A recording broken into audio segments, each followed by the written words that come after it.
लोग डिस्कस करने वाले हैं डिफरेंट मेजर्स ऑफ फर्टिलिटी। तो हमें पता ही है कि हमारे पास बहुत सारे मेजर्स हैं फर्टिलिटी के, जैसे कि एक यहाँ पर मैंने लिखा है crude birth rate, age specific fertility rate, general fertility rate, total fertility rate. तो फिर इसमें बहुत सारा कन्फ्यूजन होता है कि किसमें क्या मेजर होता है, आखिर उसका इंटरप्रिटेशन क्या है। सो आज इस वीडियो में हम यही समझेंगे कि डिफरेंट मेजर्स ऑफ फर्टिलिटी क्या है और वो कहाँ कहाँ यूज होता है। सो चलिए शुरू करते हैं। सो पहले हमारा है क्रूड बर्थ रेट।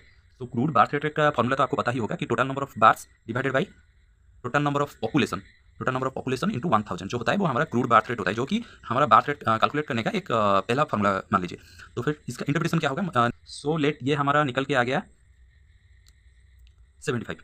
तो इसका हम इंटरप्रिटेशन क्या देंगे कि 75 babies added to the population for 1000 people. यहाँ पर हमने 1000 मल्टीप्लाई किया, इसलिए इसका इंटरप्रिटेशन में 1000 लेंगे। मतलब कि एक जो भास्ट पॉपुलेशन है उसमें 1000 पॉपुलेशन पे 75 बेबीज बॉर्न होंगे।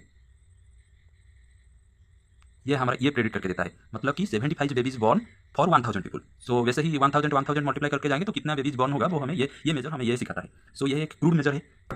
फिर यहाँ पर हमारा जो इसका डिसएडवांटेजेस था कि यहाँ पर बोथ मेल और फीमेल को लिया गया है डिनोमिनेटर पे, तो इसको जरा चेंज करके यहाँ पर आ गया हमारा जनरल फर्टिलिटी रेट, जिसको हम इससे भी लिख सकते हैं GFR। तो GFR हमारा क्या कहता है कि number of births for 1000 women, that is number of births for 1000 women. तो फिर ये हमारा कैसे कैलकुलेट होता है। सो इसको मेजर करने का हमारा फॉर्मूला है number of births by number of female population age group 15 to 49 into 1000। यहाँ पर 15 को 49 क्यों लिया गया तो आपको मालूम ही होगा, क्योंकि इस एज के दौरान ही एक फीमेल फर्टाइल होता है, उसके बाद वो सेकेंडरी स्टेराइल तथा वो बच्चे पैदा नहीं कर सकते। तो इसीलिए तो फिर हमारा जनरल फर्टिलिटी रेट का इंटरप्रिटेशन क्या हो जाएगा कि number of births for 1000 women. फिर लेट हमारा जनरल फर्टिलिटी रेट है वो निकल के आ गया हमारा 181। सो 181 हमें क्या बताता है कि 181 बर्थ्स फॉर 1000 वुमेन, मतलब कि 1000 फीमेल जो है जो रिप्रोडक्टिव एज में है 15 to 49, वो लगभग 181 बेबीज को जन्म दे सकती है। तो फिर ये है हमारा जनरल फर्टिलिटी रेट, जो कि क्रूड बर्थ रेट से थोड़ा इंप्रूव्ड मेजर ऑफ फर्टिलिटी है।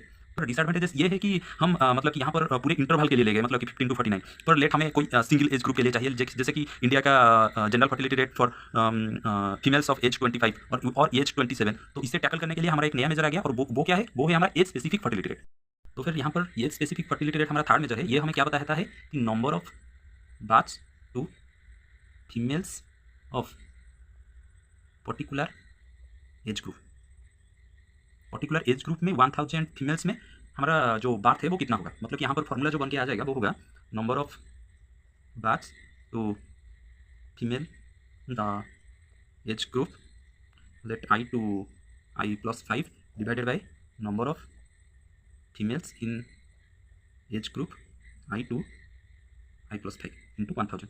सो लेट इसका एक एग्जाम्पल ले लेते हैं। लेट हमारे पास एक इंडेक्स है जिसमें हमारा लेट 15 एज ग्रुप में जो फीमेल्स हैं उनका नंबर ऑफ वुमेन है 500, और नंबर ऑफ बेबीज जो इन 500 महिलाओं ने जन्म दिया है वो है लेट 30। सो यहाँ पर age specific fertility rate for age 15 equals to number of babies divided by 500 into 1000। तो फिर ये हमारा दे देगा age specific fertility rate for age group 15, मतलब कि फीमेल जो 15 एज में है उनका एज स्पेसिफिक फर्टिलिटी रेट कितना होगा, हमें ये इंडेक्स हमें ये बताता है। तो फिर इसके बाद हमारा जो फर्टिलिटी का मेजर आता है वो होता है total fertility rate. So total fertility rate हमें क्या बताता है। सो टोटल फर्टिलिटी रेट हमें ये बताता है कि average number of children a women expected to have during her life time based on current age specific fertility rate. मतलब कि हमें ये बताता है कि एक जो वुमेन है वो अच्छी तरीके से फर्टाइल है, वो अपने जीवन काल में मतलब कि 15 to 49 एज के दौरान वो कितने बच्चे पैदा कर सकती है। यदि वो आज का जो एज स्पेसिफिक फर्टिलिटी है उससे फॉलो करता है तो वो कितनी बेबीज जन्म दे सकता है, ये बताता है हमारा total fertility rate. Total fertility rate जो हमारा कैलकुलेट होता है वो होता है sum of all age specific fertility rate. तो फिर इसे हम कैलकुलेट करने बैठेंगे तो हमें 34 एज स्पेसिफिक फर्टिलिटी रेट को ऐड करना होगा, तो ये तो थोड़ा मतलब कि डिफिकल्ट हो जाएगा। तो इसीलिए हम क्या करते हैं कि 5 एज ग्रुप में हम एज स्पेसिफिक रेट कैलकुलेट करके हम TFR निकालते हैं। तो फिर TFR का एक और फॉर्मूला बन के आ जाता है 5 into summation 15 to 19 to 44 to 49 age specific fertility rate. So फिर ये फॉर्मूला आखिर होता कैसा है, ऐसा है कि age specific fertility rate of 15 to 19 plus age specific fertility rate of 20 to 24 plus up to plus age specific fertility rate of 44 to 49, इसको ऐड करके 5 से मल्टीप्लाई कर देने से हमारा जो TFR है वो निकल के आ जाएगा। तो फिर यहाँ पर एक सवाल ऐसा बनता होगा कि 5 हमने क्यों मल्टीप्लाई किया। लेट समझिए, लेट की एक औरत जो है वो 15 की 19 एज में वो 5 साल रहता है, मतलब कि आज यदि उसका 15 है तो फिर वो 5 साल इस एज ग्रुप में रहेगा, तो हर एज ग्रुप में 5-5 साल ही रहेगा, तो फिर इसीलिए हम 5 ऐड करते हैं। लेट हम लेंगे 15 से 20, तो यहाँ पर हम 6 मल्टीप्लाई करेंगे और ऐसे ले जाएंगे। सो that's all about total fertility rate. इसका इंटरप्रिटेशन कैसे होगा कि लेट हमारा टोटल फर्टिलिटी रेट हमारा निकल के आ गया, टोटल फर्टिलिटी रेट आ गया 1.81। सो ये नियरली, इसको हम नियरली कन्वर्ट करेंगे तो नियरली 2 ही होगा। तो फिर ये हमें ये बताता है कि मतलब कि इस पर्टिकुलर एरिया का यदि जो हमारा महिला है वो करेंट स्पेसिफिक फर्टिलिटी रेट को फॉलो करते हैं तो उसके जीवन काल में वो 2 बच्चे ही पैदा कर सकती है। So that's all about the total fertility rate. So यहाँ पर हमने जो टोटल फर्टिलिटी रेट के बारे में बात किया, इसमें हम सिर्फ जो ए स्पेसिफिक फर्टिलिटी रेट लेते हैं उसमें बहुत boys and girls babies include होते हैं। और हमें पता है कि जब हमारा पॉपुलेशन इंक्रीज करेगा तो फिर फीमेल बार्स यदि ज़्यादा होंगे तो हमारा पॉपुलेशन फ्यूचर में ज़्यादा इंक्रीज करेगा। तो उसका एक रेट निकालने के लिए हम फिफ्थ मेजर ऑफ फर्टिलिटी वो यूज़ करते हैं, वो है ग्रॉस रिप्रोडक्शन रेट। मतलब कि ग्रॉस रिप्रोडक्शन रेट हमें जनरली हमारा जो ग्रोथ रेट है पॉपुलेशन का वो बताता है। तो फिर ग्रॉस रिप्रोडक्शन रेट में हम क्या करते हैं कि वो सिमिलर है टोटल फर्टिलिटी रेट से, और उसमें थोड़ा ये चेंज होता है कि ग्रॉस रिप्रोडक्शन रेट में हमारा फॉर्मूला ये होता है कि sum of age specific fertility rate but only females. मतलब कि यहाँ पर हमारा फॉर्मूला ऐसे हो जाता है कि summation of bars total female bars of age group I to I+5 divided by total females of age group I to I+5 into 1000। तो फिर ये होता है हमारा ग्रॉस रिप्रोडक्शन रेट। मतलब कि ग्रॉस रिप्रोडक्शन रेट हमें इंटरप्रेट क्या करता है, ये हमें ये बताता है कि average number of doctors A women would have in her lifetime if she experienced current age specific fertility rate। मतलब कि लेट हमारा GRR आ गया 1.81, जिसे हम लगभग 2 के करीब है। सो हम ये बोल सकते हैं कि there is 2 daughters a women who can born if she experience current specific fertility rate. मतलब कि उसके लाइफ टाइम में वो 2 फीमेल जो है उनको बर्थ दे सकती है। So that's about gross reproduction rate. तो GRR का एक और न्यूमेरिकल फार्मूला भी है, GRR equals to TFR into proportion of female births.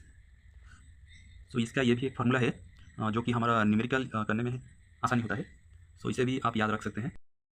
फिर में हमारा आता है क्या, नेट रिप्रोडक्शन रेट। तो ग्रॉस रिप्रोडक्शन रेट में हमारा जो डिमेरिट है वो क्या है कि हमने यहाँ पर लिया age specific fertility rate of all females.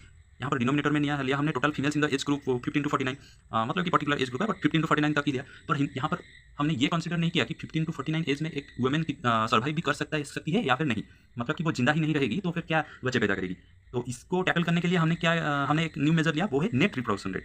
Reproduction rate का फॉर्मूला हमारा हो जाता है net reproduction rate equal to summation x age specific fertility rate of female into एक फैक्टर है यहाँ पर हमारा आ जाता है FN/X, जिससे हम क्या कहते हैं, इसको हम कहते हैं life table probability of survival of a female. जिसको हम लाइफ टेबल से इसका हम क्वांटिटी को लाते हैं, यहाँ पर ऐड करते हैं, तो सॉरी मल्टीप्लाई करते हैं, तो यहाँ पर हम नेट रिप्रोडक्शन रेट करते हैं। तो इस फॉर्मूला को थोड़ा और सिंप्लीफाई कर दें तो NRR equals to GRR into proportion of surviving. So इसे थोड़ा और सिंप्लीफाई करें तो क्या होगा, NRR equals to TFR into proportion of female births into proportion of surviving. तो फिर हमें यहाँ पर यदि TFR दिया होगा, ये 3 क्वांटिटी दिया होगा और हमें बोलेगा कि NRR निकालिए, तो फिर हम ऐसे निकालेंगे। GRR दिया होगा, प्रोपोर्शन ऑफ सर्वाइविंग दिया होगा, तो NRR ऐसे निकालेंगे। सो नेट रिप्रोडक्शन रेट हमें इंटरप्रेट क्या करता है कि एक वुमेन अपने जीवन काल में इतनी डॉक्टर्स पैदा कर सकती है यदि वो 15 to 49 एज सर्वाइव कर सके तो।